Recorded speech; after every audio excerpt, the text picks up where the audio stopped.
Right, I think we are about 10 o'clock.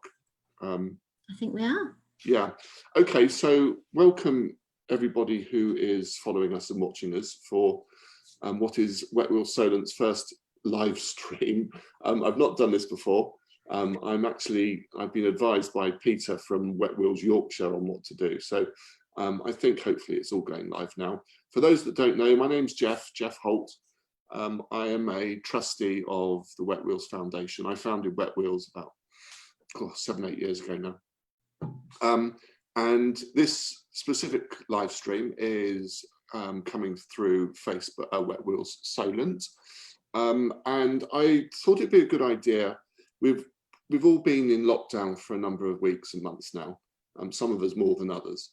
And the trustees and the directors of all the operators Wet Wheels groups have all been talking about what life must be like for our participant groups, our disabled participants who come with us. And it's all very well talking about it amongst ourselves, but I thought the best thing to do was actually to speak to someone who knew exactly what that meant, and that was Juno Hollyhock. And I'm delighted that Juno is joining us today. Juno is the Chief Exec of the Rose Road Association, and I thought rather than me tell everyone how wonderful Rose Road is and what Rose Road is, over to you. Thank you, Jeff. So thanks for having me on this. It's really interesting. It's a new first time experience for us as well here. So the Rose Road Association, we're a Southampton-based charity serving Southampton, Hampshire, Portsmouth and neighbouring counties. And we provide support by way of 24-hour respite accommodation, overnight respite accommodation for children and young adults with profound and multiple learning disabilities and physical disabilities. And increasingly, we're picking up some quite complex health needs as well. We also provide outreach in the community services, play schemes and activities, and we have helplines for families who are struggling with some of the issues around disability. And we provide the independent advice and support helplines for those families. And that's really in the neighbouring counties as well as in our local counties. There you go. There's a quick summary. Now, I ought to explain a link. I am an ambassador for the Rose Road Association, and I have been 13, 14 years now, and I'm very proud to be so. So explain a little bit, Juno. So the Rose Road is based in, you have the school and the respite centre is in Southampton, but your network is much wider than that, isn't it? Yeah, that's right. And I should explain the school that's adjacent to us, which is Rosewood School, is actually separate to the Rose Road Association now. So they're a PMLD school and they have been open all the way through, providing support to children and young people who are particularly vulnerable at this time. But they are a separate organisation. They're part of a Specialist Schools Multi-Academy Trust in the city of Southampton. So, but they exist on the same site as us and we work very closely together. So we have on our site at the Bradbury Centre our 2 residential homes, and it's the base and the hub of our operations. But a lot of staff, so when the COVID-19 started, we all went into lockdown, a lot of organisations had staff that had to start homeworking, for example. But a lot of our family support staff and our family services staff already homework in counties of Bournemouth, Dorset, Poole, West Berkshire, Windsor and Maidenhead, Portsmouth. We've got families there who are home-based or who work out of remote temporary offices, providing all the telephone helpline support. So for them, it was almost business as usual when we moved into the lockdown position. But for the staff that are used to working out of the Bradbury Centre, and we're located just 10 minutes walk or 2 minutes drive from Southampton General Hospital, to give you a sense of where we are over there on the west of the city. So to a lot of staff here, they suddenly had to go into a home working environment, which was quite challenging. But equally, because we didn't close our services, we've had a lot of staff that have been coming into the building all the way through, right from day one of lockdown through to today. And how many people do you, young people, do actually stay over in the respite centre? How many can you cater for? So we've got 15 beds covering both our children and our young adults homes. They're 2 separate homes, separately registered, one with Ofsted and one with CQC. So we have 2 separate regulators. We probably have about 150 families on our books for the overnight residential care. We probably have a smaller number, probably 50 to 60 families who use our outreach, day services, community support. Another after family uses our play schemes, and all of those are based and located from the Bradbury Centre, although community outreach up until lockdown was, as it sounds, getting out and about in the community and accessing community facilities. It's obviously looked very different since we've been in lockdown, so those young people have been coming into the building. And in terms of how many have been accessing throughout the COVID period, we did experience a massive drop-off, not actually from lockdown, but actually in the weeks running up to that. Families who were very concerned about their health of their loved ones and felt that to expose them to any kind of environment where they are interacting with other people perhaps wasn't going to be beneficial and perhaps was going to put them at risk. And this was very early days when we didn't really understand all of the infection prevention and control measures that we could put in place that would help to keep people safe. So it's been very much a learning curve. And as we've gotten better along that learning curve and improved our procedures and processes, families have been coming back to us. The initial drop-off was probably only actually about 50%. So we expected to see an empty building when this first happened, but that's not what happened. And we've also taken some additional placements at this time. So families who've really been struggling because their school place is no longer available to them, we've given them additional nights, additional day services hours, and additional community outreach hours. Although, as I say, community outreach looks slightly different now. Okay, what I wanted to explore now is just a little bit about the impact of COVID on your service users, so the young people, and also I think for a lot of people to understand that the young people you've mentioned PLMD, these are quite, careful to say, but they're quite vulnerable young people, aren't they? They have multiple disabilities. Yes.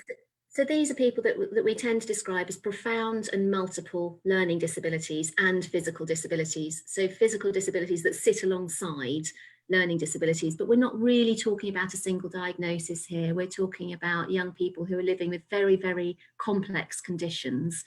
And these are often complex conditions that run alongside health conditions as well, that develop and change as people grow older. So somebody who might start out with, say, a relatively low-level epileptic condition, those seizures might escalate as they get older, and they might then become vulnerable to other health conditions, cardiac conditions, probably digestive conditions, all sorts of things. So it's a changing picture for a lot of these young people. And as medical science develops, some of these things are treatable, some of these things are not treatable. So people are in a bit of a shifting environment, but they are very complex, our young people. A lot of them use wheelchairs. A lot of them don't use verbal communication, for example. A lot of them have an element of developmental delay, which means that understanding context can be difficult, which obviously at this time is a real challenge. I was going to ask that. So the context now with the change of routines, the change of what they can, what they're used to doing. I'm guessing care workers maybe wearing PPE and all of these changes. I'm wondering what sort of impact that's having on the young people. Absolutely massive. And we've noticed that with all the families that we engage with. For those families that can't come into the building, we are engaging with some of them online. We're doing experiences like this, having a digital interaction, a digital exchange, which we might proceed by sending out some packs of activities or games that we will then do with them online. So for those young people, their lives have completely changed. They had a very set routine. They probably had care staff coming into the home at the beginning of the day. They then perhaps went to a day services or a school or a college setting, back home in the evening, possibly then attending some supported activities, interest activities, theatre, drama, for example. All of that is shut down. So all of that infrastructure around that family that helps that family to keep going, that helps those young people to thrive and to grow and to develop and gives them a sense of routine, has been disrupted. Doesn't mean that it's been completely removed. There are still domiciliary care providers providing that care within the home, but as you say, they may be going in wearing a face mask and a face visor, for example, which might not be something they've had to wear before. And if you're working with somebody who finds any kind of disruption in routine a challenge, to then put them in a position where they can no longer see or interpret the facial expressions or even hear properly what their carer is saying to them, it's not just disruptive, it's anguishing.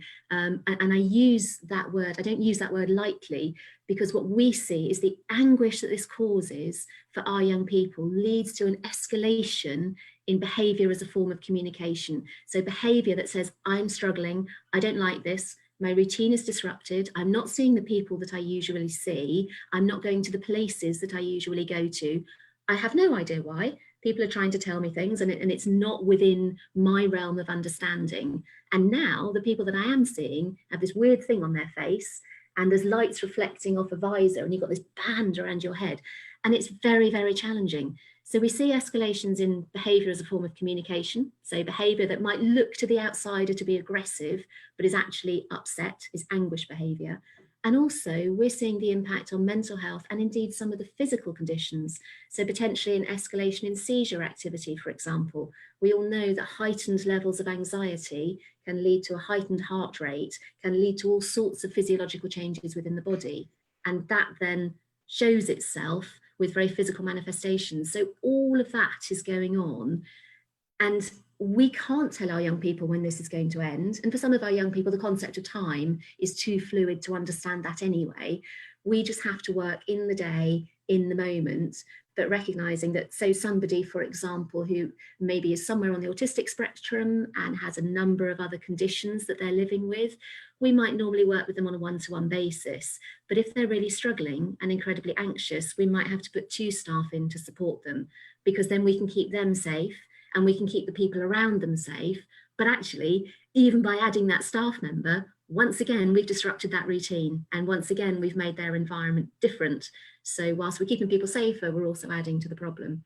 And it's huge, and it is painful to see people just not understanding why they can't see their friends. There's no rational explanation we can give them. There's no Makaton to explain a pandemic in a way that's understandable. There is Makaton to explain the issues around a pandemic, but those global contexts are very, very hard to communicate. And for those people who don't know, Makaton being... Sorry, so Makaton is one of the non-verbal communication techniques that we use. So if you see people working with young people, you might see them do that, which is the Makaton sign for thank you. So it's not British Sign Language. It's a form of sign language that people quite often use for learning disabled young people. So, Gino, Wet Wheels has been, all the boats are currently locked down. We are all tied up to the dock, and me, amongst all of our volunteers, are frustrated by that we want to get out.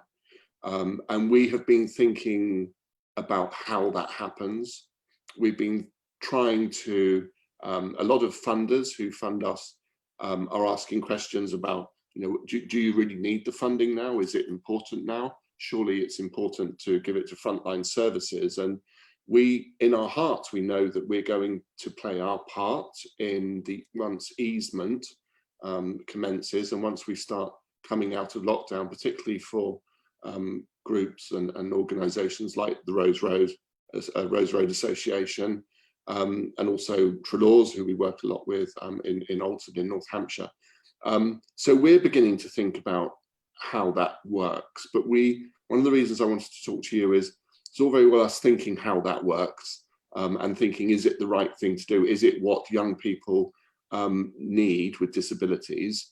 And that isn't a leading question, but I'd be delighted to hear what your thoughts are. And I thought, whilst after you've said that, I'll show a few pictures of happy times on the boat that we can talk through, but just generally around your thought processes around easement and the importance not only on mental and physical health, but just general well-being, on getting out again and doing activities like Wet Wheels. So at Rose Road, our activity programme is the epicentre of what we do. It is fundamental. We have a vision that wants every young person, regardless of their ability or disability, to be able to experience as many life chances and life opportunities as they possibly can. For our young people, they are often not exposed to experiences like Wet Wheels. People often make the assumption that this isn't something that they can do or something that they can access. And so when it comes to when they get a little bit older and they can make a choice, they don't know they can choose these things because they don't know they would enjoy them. We have found the reduction in available activities for our young people to be really, really challenging to manage. And one of our first priorities as we come out the other side of this, and it is different for us because we have kept going all the way through, is to get back up with those activities that those young people used to do, however we can do it. So from our point of view, getting out on a boat in the Solent is going to be one of the safest things that we can do with our young people, that has the richest, most concentrated experience we can possibly offer them. So experiences like Wet Wheels are right at the top of the list, because even if what we have to do is something slightly different, so if we can't bring a group to you, if we have to bring one person and find a way to cover the cost and then take it in turns to do a half-hour experience rather than a 90-minute experience, for example, the benefit that will give that young person, and we have to think the young people that we work with work in a sensory way in which perhaps we don't necessarily understand if we don't have PMLD or we don't have any kind of sensory impairment. So I don't always think about the feeling of the wind on my face. I don't always think about the smells that I can smell. These young people depend on those senses because not all of their senses necessarily work in the full way. An experience like Wet Wheels gives them access to taste and touch, to scent, to sound, and to all sorts of things in a way that other experiences just plain don't. And that's absolutely essential. And we need to start bringing that back, because we are running the risk now of having young people who are desensitized to the potential of sensory experiences because it's been going on for so long. And if you remove sensory experiences from people for too long, then it'll take time to build those up again. So from our point of view, and the funding is going to be an issue, and it's absolutely right that the funds that are available go to the frontline services that are saving lives and that are protecting people, and we absolutely support that. But we will be looking at our programme of activities to make sure that where we do have funding, we prioritise those things that give the absolute richest of experience, and that's where we'd be looking to experiences like Wet Wheels to help us with that. Thanks, Gina. It's very very pleasing and rewarding and moving to hear you say that, because that is fundamentally is what was at the core of when I set up Wet Wheels. And you can't bottle it, really. I mean, if you could bottle it, you'd be very rich. And you know, to someone who doesn't necessarily understand how we work, it's not just a trip on a boat. It isn't a trip around the harbour. I remember people telling us who have various impairments that they're getting this sensory feeling of just the vibration of the engines, and that sense of acceleration which they can feel, and it impacts different people in different ways. So it's lovely to hear you say that. We're thinking around, we've got a rule at the moment, so no boat is going out while social distancing exists as it does. That may change in time. It may come down from 2 meters, only because 2 meters is a bit challenging on a boat. But we're already giving thought how that works with life jackets. You know, maybe the care worker puts the life jacket on the young person under supervision. We, you know, clean, anti-back, wipe down life jackets between trips and wipe down hard surfaces. And as you were saying earlier, maybe it's fewer than 10. Maybe it's 1 or 2 people per trip, and we adjust the trips. But I genuinely, you know, I'm speaking from someone who's not left my house for 80 days. And I have the luxury, I can articulate myself, and I can comprehend what is going on, and even I, you know, feel sad at times and confused by the uncertainty. And I know that, you know, I'm longing to get out on the boat. So, and I just want others to share that. I thought what I'd do, if I showed some happy photos of times gone by, and we can think of the future a little bit. So some of these photos, they're not all Rose Road. And I thought I'd run them by you and the people watching, because, well, the first one I will show, actually, it makes me laugh. So I hope you can see that. I can. This is, well, this is at Victoria's Festival last year, I think it was. Yes, indeed. I recognise the headbands. They're lovely, isn't it? I think my hair was a lot shorter then. This is 80 days without a haircut. It really was, wasn't it? Goodness. And that was Rose Road. So that was me proudly wearing my head of roses.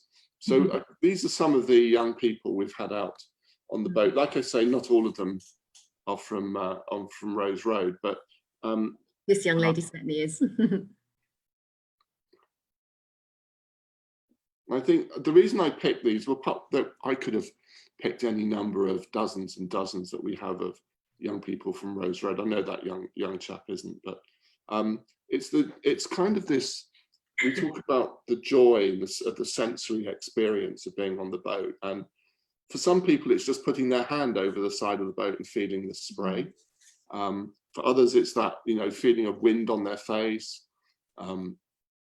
I think too, Jeff, one of the things that's really important for our young people and will become even more important as we come out of a scenario where they have had no control, even less control over their lives than they would normally have, you give them the opportunity to drive the boats.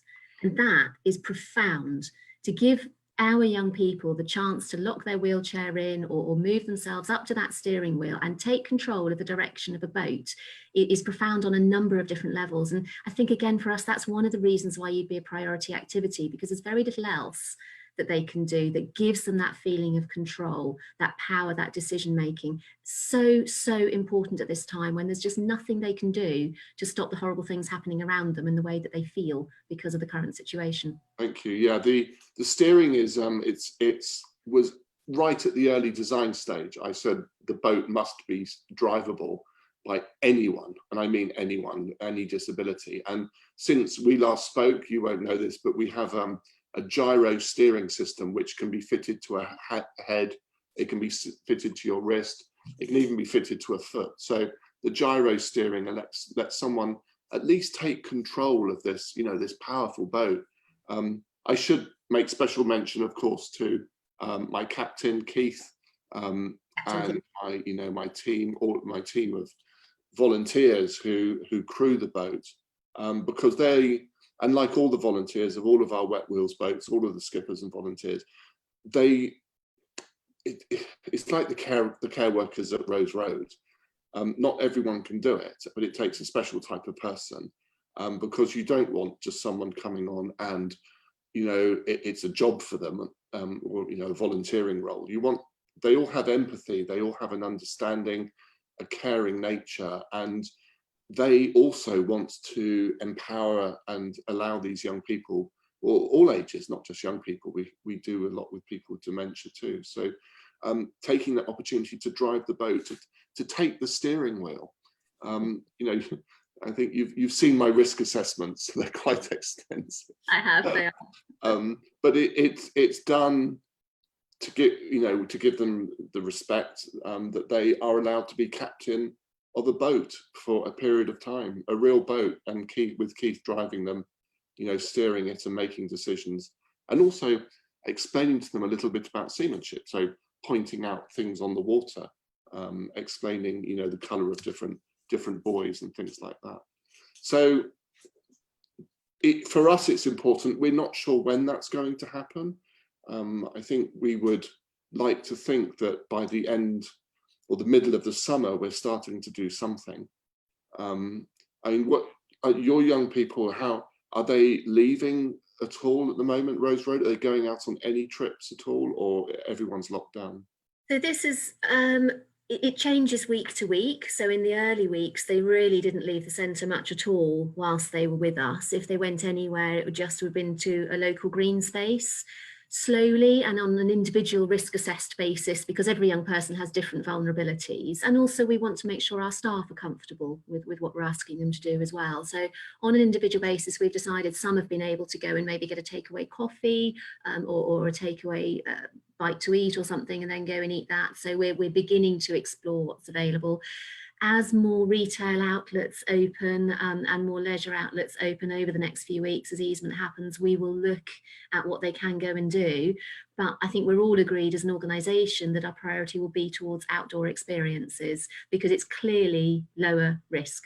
And we'll also be prioritising the sorts of experiences that we know have a direct connection with an improvement in levels of anxiety and mental health and well-being, for example, and self-esteem, because these are the things we know we're going to have to work on quite intensively over the next few months. And whilst for some people shopping is a fantastic experience and it's something they choose to do and really enjoy doing, and we would never stand in the way of that in normal times, where I think we know we have anxiety issues and mental health and well-being issues that have built up over the time, it's important that we look to address those first.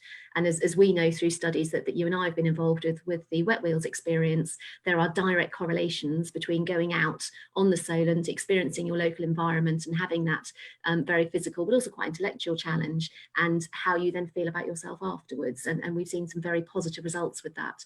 So I think that guides us towards that type of activity. because we will have a backlog of mental health and wellbeing issues, and we're very aware of that. And I think with our client group, we don't know what that's going to look like. No, and I take it that will only manifest itself in time.